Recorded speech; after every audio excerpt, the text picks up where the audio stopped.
It's been a hot minute, lads, but finally getting back to uploading some content. This video is going to answer two questions that absolutely nobody asked. Can I still race competitively after almost 5 months of no sim racing, and can you have a good competitive races in ACC public lobbies in 2024? The former and the latter will be answered in this video, so welcome. We're at, of course, the Temple of Speed, aka Monza, because that's literally the only busy lobby you'll find on public servers. As we come down into T1 here, just taking it easy, letting everyone ahead get through, almost, just trying to avoid any sort of incidents here so we can have a clean car moving forward into the race. So we've got two goals here. One, our first goal is to get up as high as possible in the positions, ideally a podium. We should be able to at least get up that far, I think. And then number two is to find out, of course, if you can still have clean, fair, competitive racing in public lobbies in 2024, especially considering now, essentially, ACC is coming to the end of its days. You see the yellow Ferrari behind us getting absolutely punted off the track there. No concern of us, of course. We're after avoiding that up to P16, so I think that's about 8 cars after being passed already. Coming over to the second Lesmo here, and that car ahead just takes a trip through the gavel. I think it was a McLaren. It's not really where you want to put it. Not the fastest route through that corner, but we take the position like candy off a baby.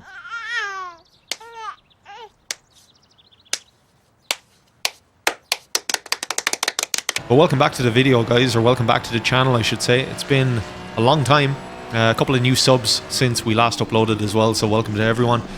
And of course, thank you for subbing, even though the channel wasn't specifically uploading content too regularly, but I do appreciate anyone who subbed in that interim.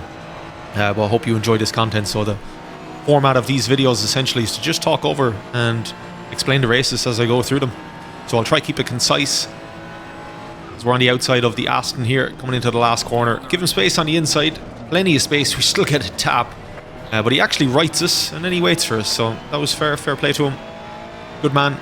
He's after conceding a few positions there because of that. But I think it was fair enough. I think we gave him ample space on the inside, and still he ended up going wide and understeering into us, so it was only right that he ended up letting us through. So up to P16 now at this point. I'm not really sure where those other two positions came out of, because the last time I checked we were in P16. But anyway, not going to complain about that. 13 more cars ahead of us coming through the first chicane there very awkwardly on that sausage curb on the inside. Not really sure why I took that line.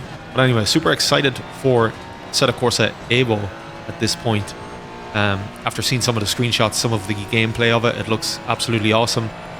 And after 5 months, or I think it was 5 months or so away, I didn't necessarily want to hop straight back into something like LFM, so I decided to give it a go on the public lobbies here.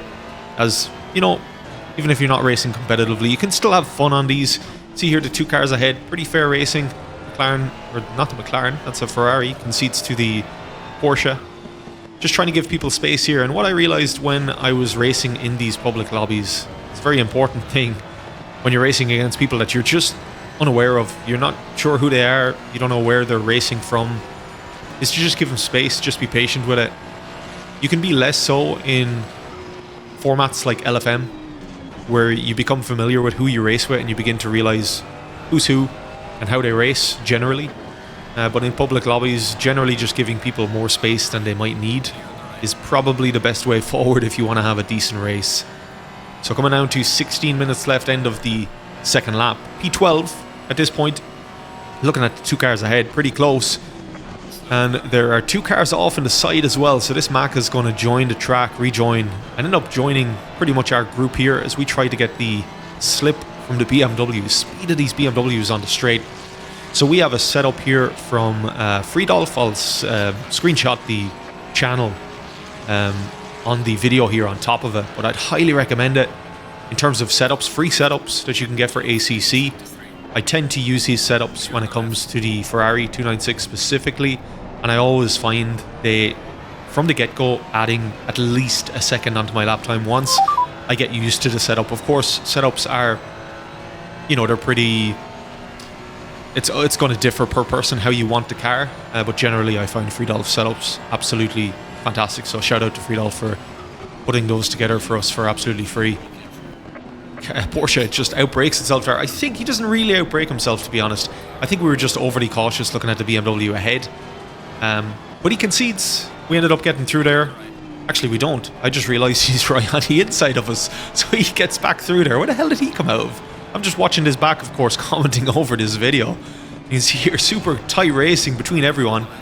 Porsche ends up running out onto the left-hand side into the gravel on the second Lesmo. The BMW has to slow. And now we've got WCX right behind us. So this car is going to be right the way behind us the entire way throughout the entirety of the rest of the race now at this point. And we end up having a really, really good battle with this dude. And as I said previously, as we went through the second Lesmo there, just being overly cautious, I suppose, with cars ahead of us. Always pays dividends. Of course, you expect others to do the very same to you. And be patient, as WCX behind us in the BMW was, along with everyone else, which was great.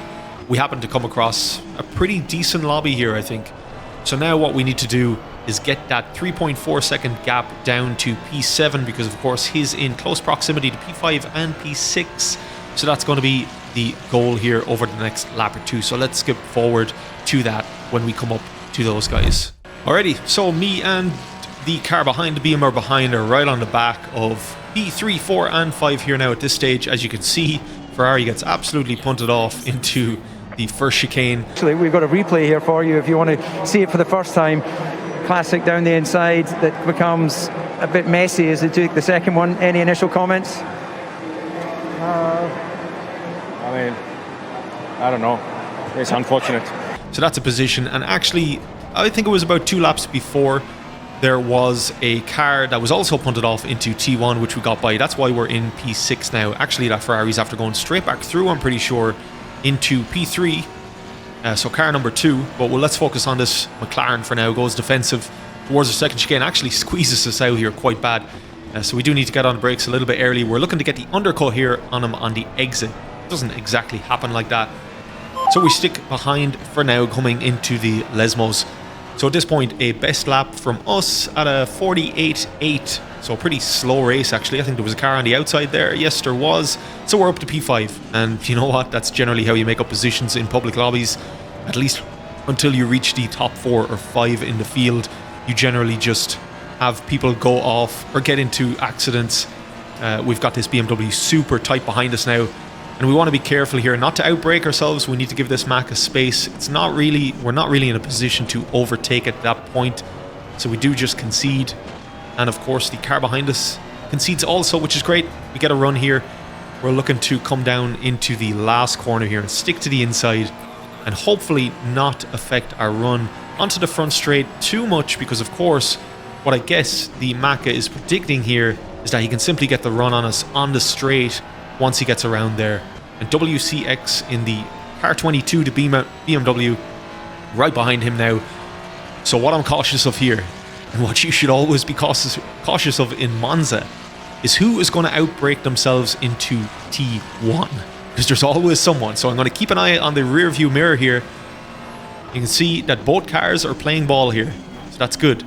It's something you should always look out for, and you'll see that in a little bit of time in this video. So WCX, car number 22, has got by into P5, and he is now about 0.8 seconds behind us. So following us the entire way through the field, as I'm pretty sure he started at the back also. So this is basically a 2-horse race at this point, apart from P1, which I think is completely out of reach at this point. He's so far away, and P2 at least at this point 19 seconds up the road. So I'm not really sure if we're going to be able to catch him. But first things first, let's catch P3 here. We'll cut back into the video once I'm behind that dude. P3 now at this point, we're right behind him, coming up into the last corner, make a dive to the inside. Pretty clean move, and we don't affect our run onto the front straight too much. And again, like the last lap, the car number 22, BMW, is coming up behind that Maka now, as well, as his last turn was a little bit affected by me coming up the inside there. So again, I'm going to be keeping a close eye on the rear view mirror here to see if anyone's outbraking themselves. 2 of them are side by side coming down to the 200 board. I brake, I jig to the right, as of course the Maka outbrakes himself trying to defend on the inside of the BMW. And if I hadn't have moved there, guys, it was race over pretty much. I think that would have been quite a bit of damage.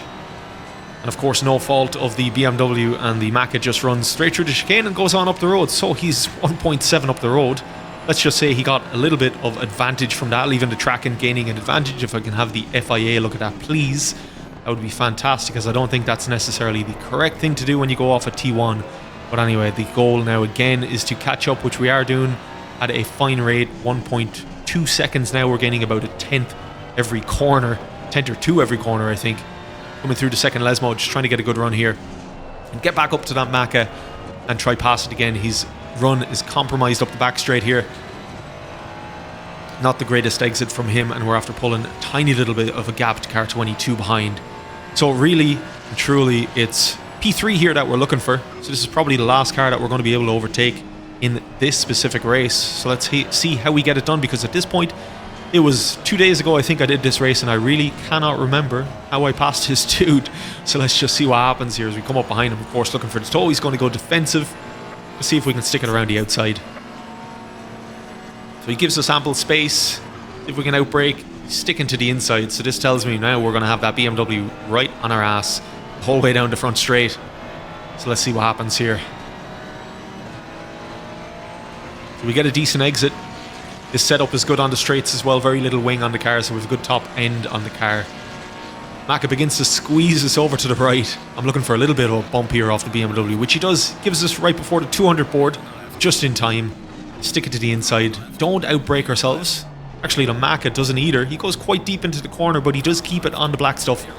So side by side on the exit as well. This is good, hard, fair racing in a public lobby. This is something, you know what, I haven't seen much of, but it's fantastic to actually be able to do this in a public lobby with complete strangers, and now you're viewing it on a YouTube video as utter proof that it did actually happen. So on the inside of the second chicane here, I'm expecting the Mac to outbrake himself, which he does. He goes across, hits those bumps coming back onto the track, which gives us a little bit of an advantage on the run out of the second chicane into the Lesmos.